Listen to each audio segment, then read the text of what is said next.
what did money mean to you? Because you spoke about like both spectrums, right? Being like wealthy and you spoke about that pedestal where everyone's like giving Arjun's example to the world, and then also going into a phase where you spoke, I think, that putting food on the table was hard. So what was the relationship with money as you evolved through both these phases, Arjun? I was a spoiled brat, to be very frankly honest with you, until about grade 7 or 8. If I wanted a new iPhone or a new pair of Ray-Ban sunglasses, it was not, hey Papa, can I get this? Or hey Mom, can you get this for me? It was, cool, if that's what you want, these are some milestones you need to hit. Get certain grades, but I was always made cognizant of the fact that that came at a cost. And so building in the appropriate safeguards, building in the appropriate support around that requires a level of literacy, which sadly wasn't taught to our parents' generation, which I had the great privilege and was very grateful to have learned in my school. As a concept, I personally hate money. I don't understand it. If we put the money in the places where it should be going, such as impact, such as supporting communities, investing in businesses that help save the planet, and directing capital towards that, that's when we start making a change. But we can't get there if the very people whose money is being invested by large corporations or fund managers don't even understand how money works. And this is taught by my mother. Get income, put stuff away first. And now my partner as well, put stuff away first. That's what matters.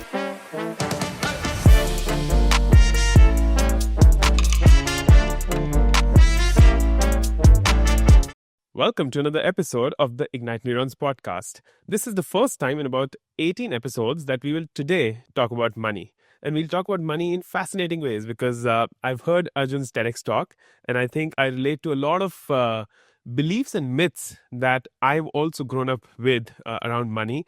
And so if you're someone who wants to break those myths or who wants to kind of shift the way you think about money, then this will be for you. Arjun, looking forward to this conversation, man. Wow, tall order. I really hope I can live up to that and deliver to it, but I'm really looking forward to it. Hello, thanks for having me. Really excited and keen to dive right in and talk about all things money and anything else relevant to you, the audience, and everyone listening to the Ignited Neurons show. Beautiful, beautiful. And in the first question, we throw ourselves into the deep, Arjun, while you have your oats and yes, this is my chocolate, oats and milk protein shake, which is replacement for lunch today because I've done a great job in managing my calendar. Perfect. And by the way, we are not sponsored by any company that serves us oats, but both Arjun and I love having oats. Best meal ever. Very good. We throw ourselves into the deep by this question, Arjun, that if that 8-year-old Arjun, wherever he was growing up, if that Arjun were to come and meet you right now, what kind of a conversation will emerge between the two of you?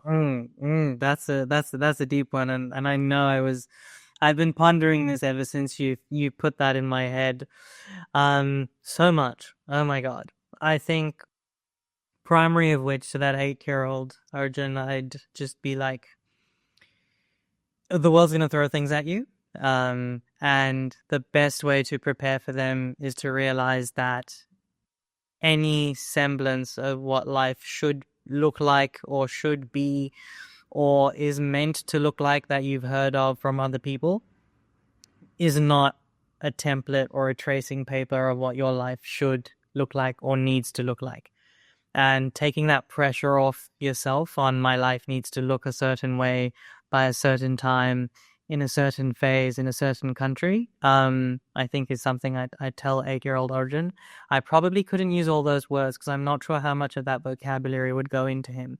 But what I'd say is focus on the things that bring him joy, and never let them go, even when life tries to take them away from you, because those little things are what will help get through everything else. So whether it's a sport or theater or public speaking or just going out and about, finding nice places to eat or good food to eat, to do that whilst living life alongside it and not prescribing to predetermined or predisposed notions of what your life should look like defined by others, because it's your life. So I love that. There's this simplicity about what you've just said, Arjun, but it's still so complex because in the world and the society that we live in, and I mean, growing up in the 1980s, 90s, and in India, there was always this idea, right, that other person's son is doing so well, why aren't you? Your sister is doing so well, why aren't you? And so and it still is hard, right? And I'm very honest on the podcast. Like, as a 40-year-old, I have friends, and I turned 40 this year, so I have friends who ask, Don't look a day over 25, so you're in? you don't look a day over 25. So. I appreciate that. This podcast is done, my friends. We should. Yeah. I'm so grateful. And I did not pay Arjun to say that. It was his honest opinion. But at 40, people ask like, Utkarsh, how are you gonna celebrate the milestone birthday? I'm like, I don't want to, because to me it's another day. I want to be with my family, and that's about it. Doing the work that I do. But how do you explain it to someone who's right now in their maybe late 20s, early 30s, that it's okay that you're not at a place where the world prescribed it or made it that it should be like that? How do you have that conversation, man? Yeah, I think Jensen Huang said this really well. For those that may not know, he's the founder and CEO of NVIDIA. He recently did a keynote address to a few students at one of the Ivies. I'm not sure if it was Harvard or Yale or one of the others. And he said, you're all going into, a job market. It might be tough, whatever. The one thing I wish on you is suffering. Now, whilst that sounds really dark and really deep, he then unpacked it and spoke to why he wished that upon people. And I resonated with it very strongly, because the kid you just mentioned, hey, this guy's son's doing this well, why don't you be like him? As horrible as what I'm about to say is going to sound, I was that kid. Parents would always be like, look at Arjun, use Arjun as example. Why are you not doing what Arjun's doing?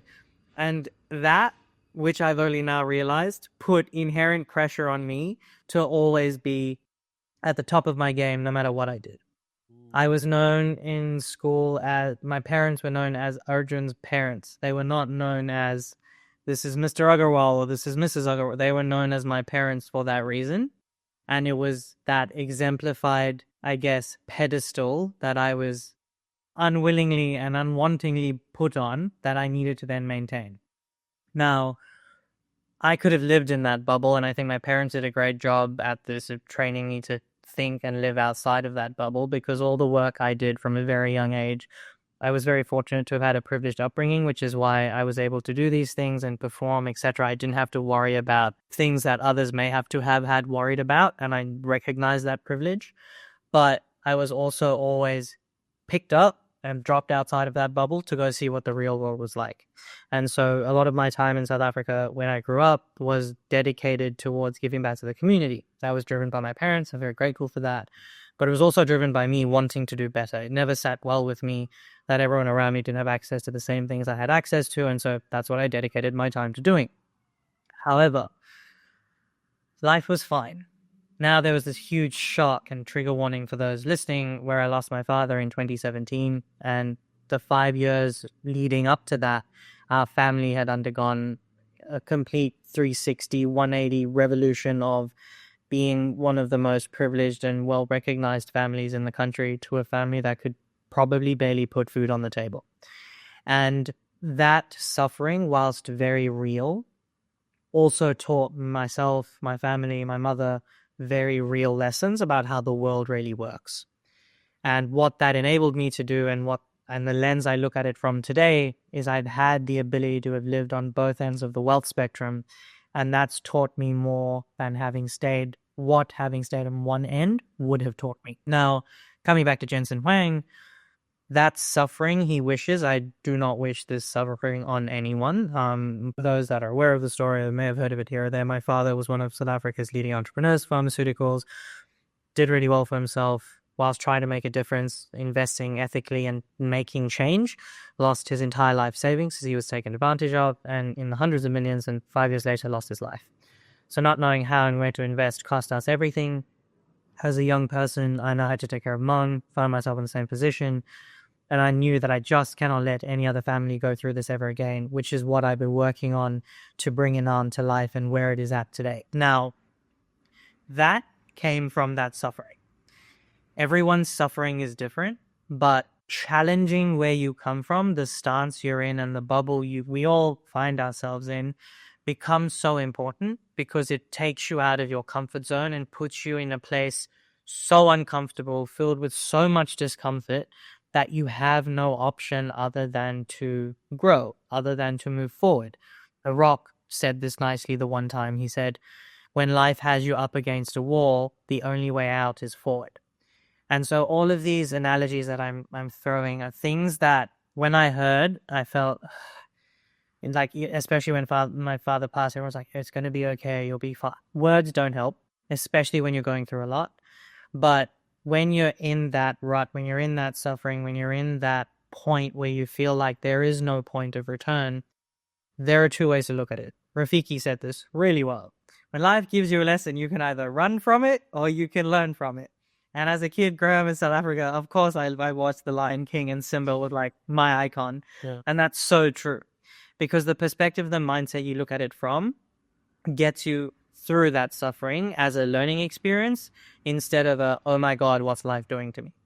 And so I think being very careful and understanding of life's gonna give you these things, but don't take it as a personal attack on why is life doing this to me. Be grateful of, yo, life's doing this to me. I'm probably going to learn something. I'm probably going to hate it. I'm probably going to come out crying or in a worse position or not how I want to be. But the experiences I'll have that shape my future will make me so much of a stronger person. Yeah. So that's very important. Man, so much wisdom. Let me just summarize everything because, by the way, big fan of The Lion King and then The Rock and the people that you're bringing in. I think this wisdom, as you were saying, it seems that sometimes when you're in the middle of suffering, the words don't make sense.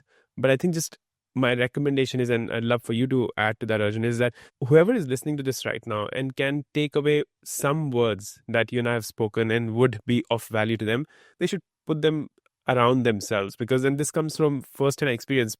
When I quit my job and started my own startup, the first year was really good. And I worked with the South African Reserve Bank and this client and that client. It was like, Utkarsh, why did you not quit your job before this? And then came 2021, which is when I hit rock bottom. And I used to keep telling my wife that the only way is up, the only way is up. But it was still hard. I still remember there were days when I was like, what the hell, man, I'm not going to go. And the brain used to keep telling me, Utkarsh, you're a failure. Utkarsh, you're a failure. And I think that reframe is so hard to do. But what you're saying, when you're against the wall, then the only way is forward.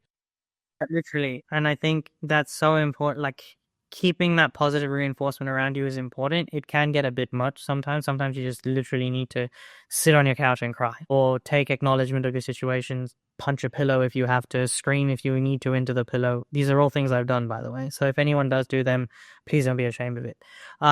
Because you need to let out emotions. And the other thing is understanding, and this was told to me a very long time ago when I was starting out my career by a mentor. Is like, you need to be prepared for the rejection.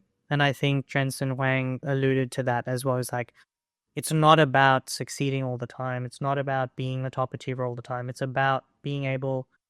I'm using a lot of analogies there. Like Rocky said, it's not about how hard you get hit. It's about how hard you get back up. And whilst these are all nice things to hear and see, when you live it, when you see it, you're like, oh my God, this is what they meant. This is what they spoke about. And I've been rejected, thrown out of multiple rooms. I've also been at tables that I shouldn't be at and invited to those in places where I don't fit in. But that only comes from the hundreds of, I'm sure at this point, reaching thousands in different elements of my life, rejections, that then give you the ability to say, you know what, fuck it, move on, take the next thing. And being very cognizant of, be prepared for the rejection. That's fine. It's life. And do not try run that rat race of the linear life. Life wasn't designed to be lived that way. It's a game, it's a journey, and you don't have to... We all tend to want to love the end destination. We're working towards this penultimate point. I took a while to understand it. I never really resonated with it, but I'm now resonating with it, which is you're not meant to fall in love with that end point, with the North Star. You're meant to fall in love with the process of getting there. You may never get there. And being okay with that gives you so much power over your own life, over your own decisions, over the people around you. And surrounding yourself with those right people is very important, because those people around you define that perspective of how you look at things. Love that. and the final destination to life is actually death, right? And it might come to us Yes. any day, and no one's gonna fall in love with that destination. So it's the process. And I love how you say life is a game. I think it's a game worth playing, and it's a game that we should play to our fullest, because then if not, then what the hell are we Right. really doing? Yeah. But if we go back to that Arjun growing up, what did money mean to you? Because you spoke about like both spectrums, right? Being like wealthy, and you spoke about that pedestal where everyone's like giving Arjun's example to the world. And then also going into a phase where you spoke, I think, that putting food on the table was hard. So what was the relationship with money as you evolved through both these phases, Arjun? So I think there were two polar opposites in my household. So on the one hand was my father, great man, loved his watches. We're Marwadi, so we're traditionally known as the Jews of India, alongside our Gujarati brothers and sisters. But my father did not have those traits when it came to money. He would enjoy his money because he'd worked hard for it, and I think that's very fair. If you've worked hard for your income, for your money, your cash, you should have the ability to enjoy it with the knowledge of knowing that you have the ability to back it up if you need to. My mother was on the opposite side of that fence. So if there was even like 10 rands, which I think in today's day and age is like $1, she will tuck it under her pillow. And both of those were quite helpful because when times got really tough, we needed cash. There was the multiple $10 that were kept under the pillow. And when we needed some liquidity, there were, say, 2 boxes worth of watches that could be sold immediately for some cash, and we got some cash in the house to put some food on the table. My relationship was it started from an early age, especially the school I went to. We had this thing where every month, every grade would have a cake and candy during break time or recess. So what that means is you set up a small business at break time. You sell candy floss or sandwiches or mini pizzas or a photo with a poster board or something, and you actually plan for it for a good couple months before. You put up flyers, you price your items, you build an Excel sheet, you take float, you keep float in the box, you give people change. So we were taught these skills as part of the other subjects we learned during school. So it was very early on, we were like, okay, we need to save, we need to make more than we spend. Like we were taught these very simple concepts, which today are ubiquitous, but for many people aren't taught at the school level and are something they learn after school, because during school we're focusing on getting academically astute so that we can get a degree and then get a job and then get an income for which we pay things for. But inflation means we can't really pay for all the things we want, and things become more expensive, but the income we earn doesn't match up to the rate at which things become expensive. These were all things that we were dealing with at a very young age. So I think part of my money relationship was there. The second part was obviously my family, which was, if you're going to build something, you need to take a certain amount of risk. You need to invest not only your time, but also your money to build things.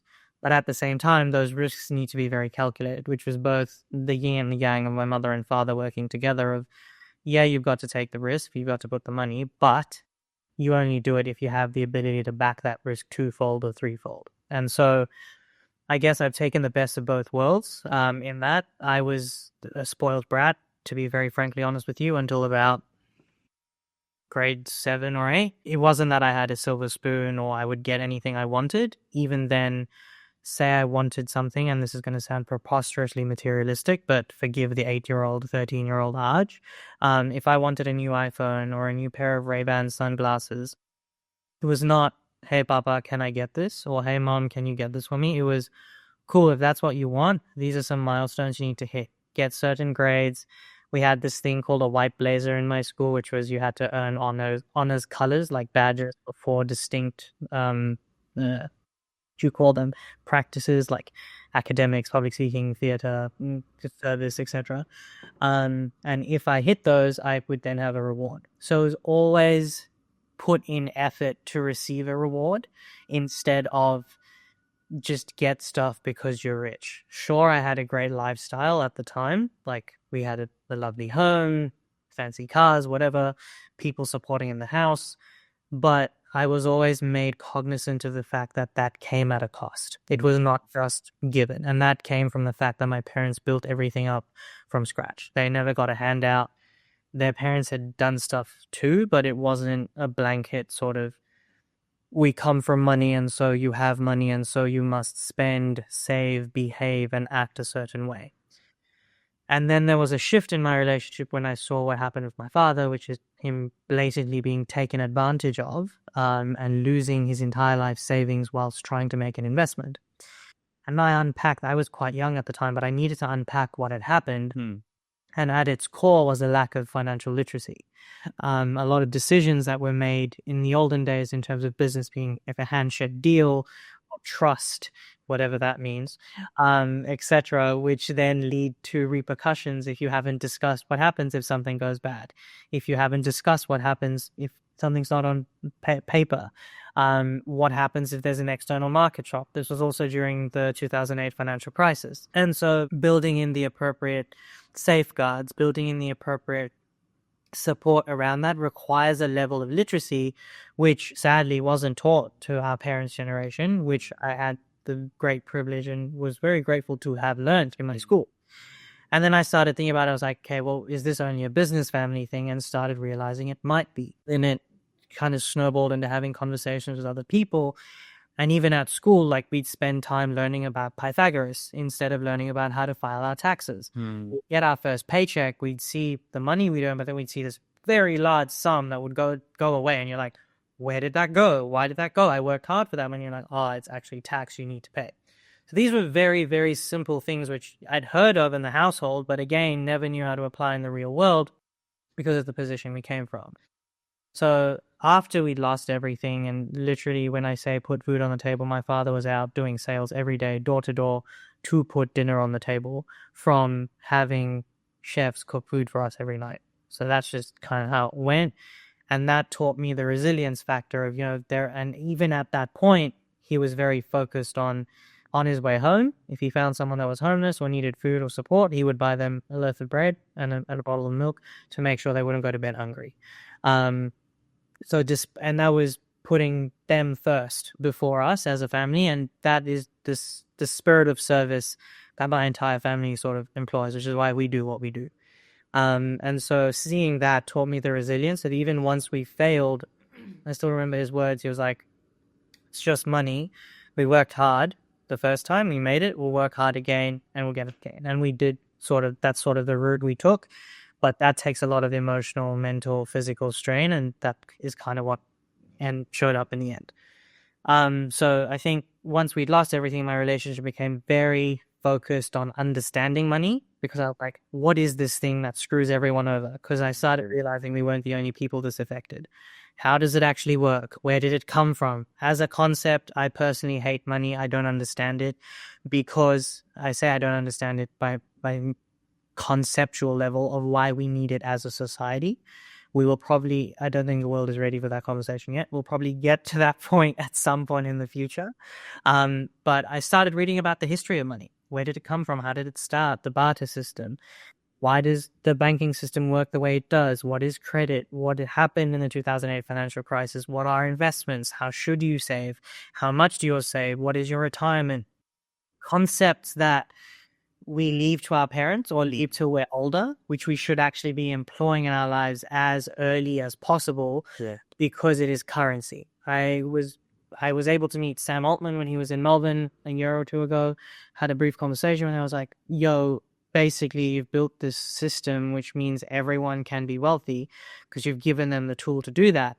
What happens when everyone's wealthy? Like, how do we associate wealth? If everyone's on the same level playing field, it's like, look, we will still need a currency of some form or kind. Whether or not it's fiat becomes the question. It might become cycles per second of compute power instead of financial or fiat paper value. Right. And that's when I also this is like the types of conversations I then kept having, which I was like, all right, effectively what we're saying is we still need some form of ability to interact with each other. And so how do we make people understand that money is not this arbitrary concept? It's actually also a good. Money itself is worth something. It has a price and it has a demand. It has supply and quantity. much like economics, supply and demand, money has supply, it has demand, which determines its price.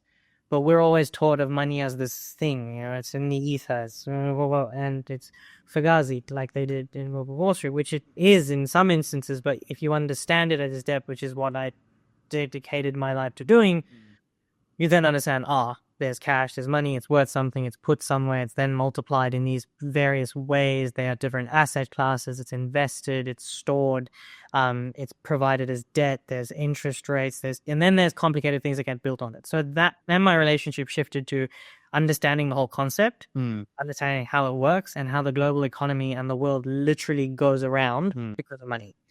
And then I shifted to, okay, now that we understand how the system works, how do we get it to work for the people of the planet, which is why it was initially invented. And going back to the roots of, if we put the money in the places where it should be going, such as impact, such as supporting communities, investing in businesses that help save the planet, and directing capital towards that, that's when we start making the change. But we can't get there if the very people whose money is being invested by large corporations or fund managers don't even understand how money works. And so that's when my relationship shifted, and I was like, okay, if I'm going to do this, I need to embody it. So I need to invest myself in these things. I need to test the market. I need to understand how the market runs, burn my hands, learn lessons, expensive lessons if they are, understand this entire system. And so that's when I started, like, in my life, when I earn money, these are the rules I will follow. These are the principles I will follow. We always look at, get income, spend stuff, save. So I'm like, no. And this is taught by my mother. Get income, put stuff away first. And now my partner as well, put stuff away first. That's what matters. And then you spend what's left over.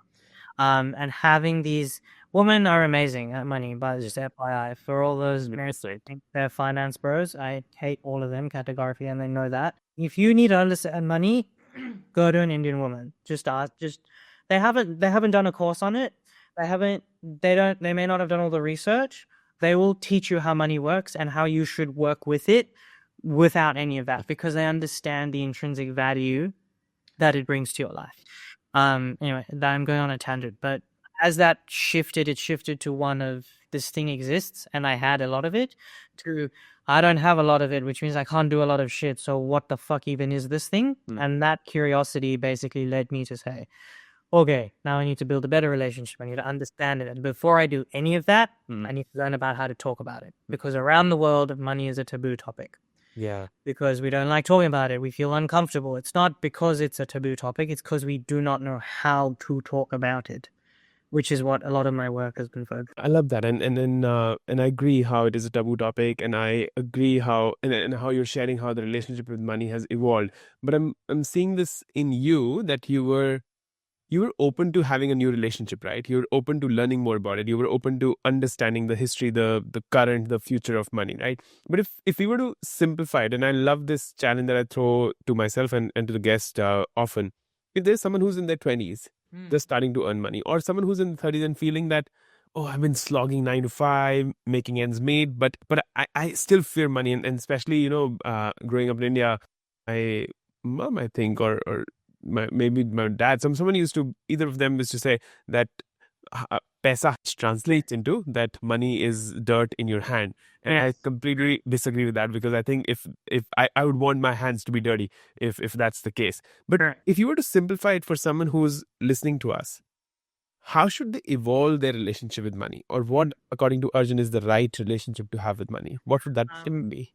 I'm going to quickly chat on that phrase as well, because I found a different way to look at it. I think the phrase itself I hate, because it shouldn't be associated that way, but I also feel like money is a direct proportional relationship to the amount of effort and hard work you put in. So if you work hard, and I know this is old school, might be old school thinking, if you work hard, you put in the hours, you put in what is needed as a person, money will come. And that is also why in my life, if you look at my LinkedIn or my career, everyone gets alarm bells for like, what even is this guy? Like, he has no career. I'm like, well, I have small continents in more companies than most people do across their entire career. And that's because I just worked hard. I worked hard, the money came. And that's a very important differentiator and principle to understand that, money's hard, but if you put in the effort, it comes. And if you build the skill set and the capability to do it, it'll come. Now, how do you make young people expand? Like, Wait, pause on that. As you were saying that, something emerged for me, which I think I love, and I've actually drawn a heart on my notes when I talk to guests. So imagine this to be, and I don't know were you alluding me to that or nudging me to that, but it seems that the more you work hard, the dirtier your hands will get, and the more money will come to you if you're working smart also. So yeah, there's this nuance of hard and smart work, Correct. but you'll have to put in the work to earn the money. Right? Yes. It's not going to fall or grow on a tree for you. And 100%. And it didn't for, I know a lot of people trash talk wealthy people. It didn't come for them off the air, off of a tree either. They had to put in the work. They had to put in the effort. I was recently invited to Davos earlier this year. Same thing. They were some of the most humble people on the planet. Some of my friends to this day come from some of the wealthiest families on the planet. They are the most down-to-earth, humble people you ever meet. And that's because they respect and appreciate that hard work. $1 for them, regardless of how many they might have in their bank account, is still $1. And they understand the worth of the hard work that's gone into creating that dollar. And I think, sorry, your question was? So I think we resonate. We align on. So we've reframed the.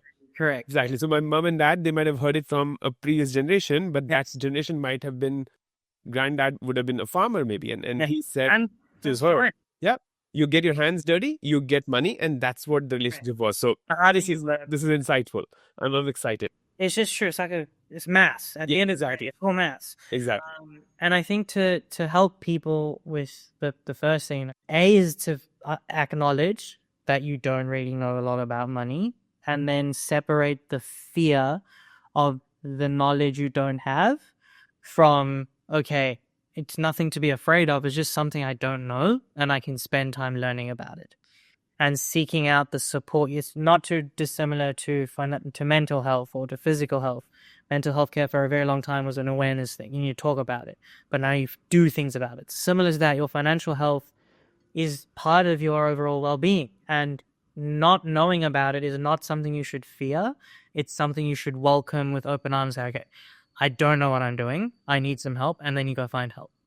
But the help you find as well becomes very important in that it shouldn't be conflicted help from, say, advisors who get paid commission for selling you things, which is something you can only learn if you're in the space. It shouldn't be help that comes with a motive or an agenda. It should be help that is help for you, which is something we've kind of built into what we do at Inam. It's very customized around helping you learn about what you're doing as you do it to help make you make a decision for yourself, empowering you to make a decision for yourself. So to make young people as A, acknowledge you may not know, B, remove the fear, and C, literally start talking about it. Build simple systems, even if it's a dirty Excel of understanding your current financial position. What do you earn? What do you spend? What do you have left? What do you do with what you have left? How much of what do you have left do you do something with, or should you do something with? Do you have a large life event coming up? Do you need to start putting money away for it? How often and how much to get to the point you need to have that amount of money? Money is not hard. It's made complicated by financial services industry folk who have been in it to try make people believe they add value. It's jargonized, which means complicated words, which means just English. So if you can make finance plain English, which is what we do, people understand it. So A, don't be afraid of it. B, understand it at a baseline level. It's money. It's maths. It's maths that we learned in school. You don't even need to know calculus or derivatives or algebra. It's basic BODMAS. If we all learned BODMAS, you understand money. It's putting things in, taking things out, multiplying things, dividing things, and creating an understanding of how those things interact together. And understanding that intrinsically money as a concept is not hard, is literally going from one place to another, and it costs something of value to take and to give, which is very simple. Once you understand that, that is all you need to know. It is the baseline of foundational money. Because of the fact that there are also regulatory bodies that govern all of this, I need to go ahead and say everything that I say, please don't construe it as financial or personal advice. It is advice in general and purpose, blah, blah, blah, which is also the reason why I need to do that is a financial advisor is someone who, like much like a doctor, has the certificate, the piece of paper to say, I've taken your personal financial situation into account and I'm now providing you personal advice. What I've done is provided very general advice. It may not hold true for everyone depending on the personal circumstances, but it is advice nonetheless, and I would not like for anyone to construe it as advice. Now, these are the safety checks and measures that the world has built in, but they also create a barrier of entry for people to help make lives easier for others, which sometimes you just have to overlook and oversee, which is kind of the risk taker in me, which is doing that and build things that we've built to this point. But yeah, it's literally de-jargonizing, understanding it's not hard, removing the fear, taking very simple concepts and applying them to your day-to-day life is what I'd suggest young people do. And for worst case, sign up to the Inan waitlist and you learn about money as you go. Yeah, it's an impact investing tool, but it also comes with all the other things that we do. So yeah, no, that's so meaningful. I love how you've simplified it. And money is not complex. I think it's just, and you need to know BODMAS, which my 10-year-old knows. So it's as simple as that. But as we now get into this, say, like, what does the future of money look like to you? I think so. What a lot of people don't know is when we live in the sides of the world we live in, which are relatively privileged, we have access to a lot of things. We have access to the internet, we have access to digital banking, we have access to whatever we want at our fingertips. There are 8 billion people on the planet. I think there is still a large, significant portion of 40 to 60% of people that do not have access to the internet. That is on continents like Africa, Southeast Asia, parts of India. And whilst the more developed parts of the world will grow much faster, which will make the wealth inequality even worse, those parts of the world will still need to start at the grassroots level to be serviced in the way we are. And so when it comes to the future of money, as a transactional and store of value token, concept, thing, it will and needs to continue to exist if those economies are going to grow, thrive, and progress to get to the point where we are today. How that applies to the more developed parts of the world, that really is a very emerging and bleeding edge school of thought where we've seen history repeat itself. So from the very first early days when you had barter trade, where it was like, I'll give you 5 sheep if you can give me 3 blocks of wood, to when we started exchanging brass coins, to when we started minting gold coins and keeping them at a person for safekeeping, and then we got the first note, which became the first currency note, which was, I promise to deliver to you X amount of gold coins on the deliverance of this note. That was the first inkling of currency as we know it today. The need for that will continue. The mode in which it happens is probably where the most innovation, change, and discomfort may come from. You're still we're still humans until we metamorphosize into some form of AI. Yeah. We will still need real food. Right. Hopefully. The grass and the oats. The oats. Yeah. And to physically potentially pay for fuel. Or charge your car. There are still various elements of societal and human life that revolve around being able to transact for it. So I don't think money is going anywhere. How we interact with it, our relationship with it, how we store it, how we invest it, 100% may change. Given what, good old Trump has now done in the US, there are questions around what is the future of stock markets. Are they an effective mechanism for holding, storing, and valuing capital? If one country has that much influence and control over it, we now know that blockchain has the ability to transact, and a lot of use cases have been built. But because we're humans, because we're inherently greedy, we found ways to use it for bad things. And so that's why we can't have good things for a very long time as a society. So I think it's an evolving and emerging school of thought and discussion of what does the future of money look like. The core concept, though, of if you need a good or service or something in your life, you'll need to exchange something in order to receive it, is not a concept I see changing in the next century. Right. Purely because what may need to happen then is if our planet genuinely does go up in fumes, we need to establish a new form of society, something like Star Trek, where everyone has a social status or a norm. We all have same access to housing, to boarding, to food, to whatever, but we have roles and responsibilities in our society, which we conclude, and money becomes obsolete. It becomes, there is no need for it. I genuinely don't think our world is at the point where it is ready for something like that. And we're still working on finite stores of value. People give a lot of shit to crypto. However, the one that still continues to outperform is Bitcoin, not because it's nothing, but because its supply is limited. And we go back to economics, core basic principles, supply and demand. Money has a price because it has its own quantity in supply. It has its own demand to be paid for. Similarly, Bitcoin has a very finite supply. We've also seen that happen with gold, which has a finite supply on the planet. Correct. Its price keeps spiking when less of it is available.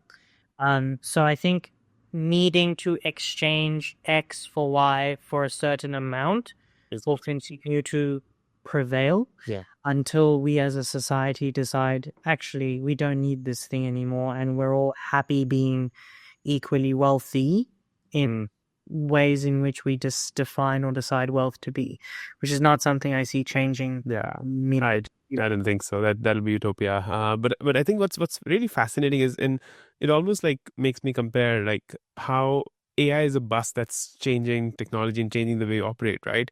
Even money is changing shape and form, and if we don't unlearn and relearn our relationship with money, then we might be left behind. But what's as we now get towards the end of the conversation, I loved whatever we've spoken about. Maybe we need a part 2, Arjun, so we'll come back and discuss that.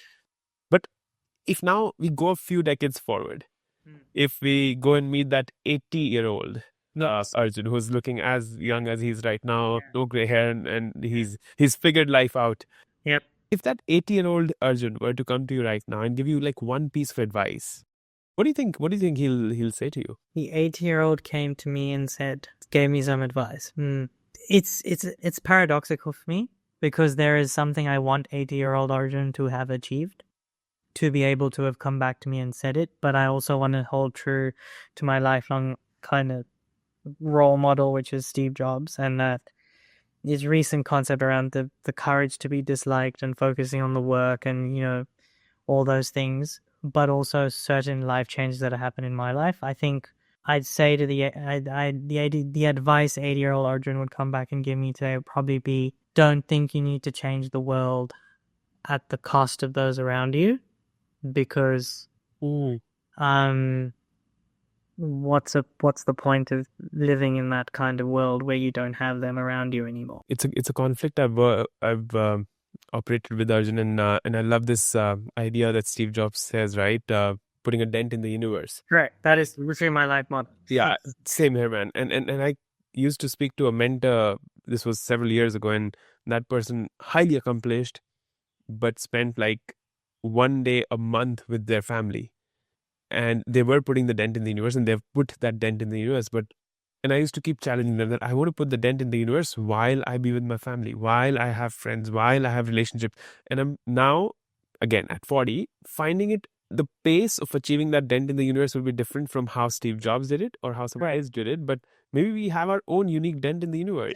I think not be acknowledging that it may take longer and it may not look like what anyone else has done is very important. But knowing that apna time aayega, like your time will come. And if it doesn't, it's fine because you did it on your own terms. And also Frank Sinatra, it's like, I did it my way. And so what? You might get there later. You won't even get there in the way you think you're going to get there. But knowing that you did it, and you'll make mistakes. Like I'm making a lot right now. I know I'm making a lot right now. potentially in my personal life, maybe in my professional life, because I'm thinking what I'm doing is correct to get the world to where I would like it to be. But the fact of the matter is, this thing is bigger than me. The change I'm hoping for it to leave on the world may only happen once I'm not in the world, and that's fine. Yeah.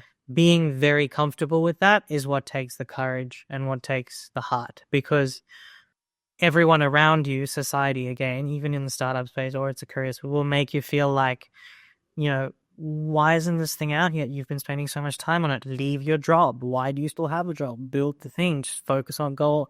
Not everyone knows everything about you. Exactly. And holding yourself to those standards, which is the same thing we go back in the start of, why aren't you doing the things Arjun's doing? Be more like Arjun. Why are you like his kid or her daughter or his son?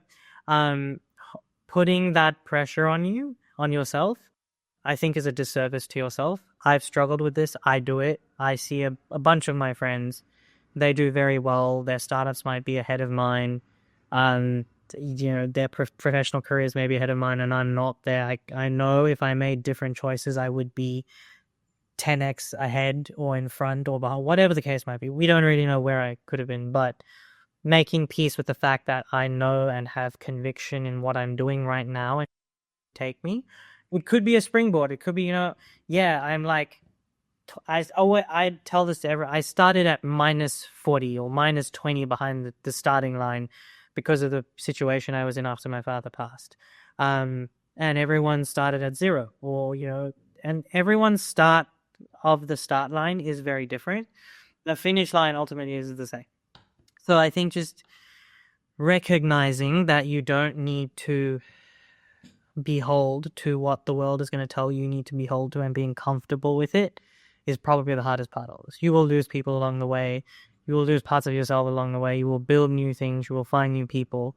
But staying true to what you believe in and having the stomach to digest that is probably the harder part. Yeah. Powerful. Love it. So to summarize, no one's gonna live the life that you're living, so make it worth it. What I believe is that when I wake up in the morning and when I sleep at night, I sleep feeling that I did my fucking best. Exactly. That's all 100%. that matters. I don't know if I'll have 100 days or if I'll have 80 years or I'll have 70 years on this planet. Maybe this is the last year that I'll live, and Correct. okay. But do the things that give joy to you, and with the people that he gives you joy with. Absolutely. Because without those people, like I've pondered this question a few times. I might sound like a pompous ass right now, but cool. Inam becomes a unicorn. We change the direction of global capital. And then I'm sitting here in this office or this building or this in my fucking, I don't know, mansion, electric Rolls Royce. Yeah. I'm like, cool. The fuck do I do now? Yeah. There is nothing I can't buy. There is nowhere I can't be. There is nothing that is out of my reach. But who is it for? Like, who am I sharing this with? And as someone who's always shared what they have, it's like, if you don't have anyone to do that with, what's the point? What's the point?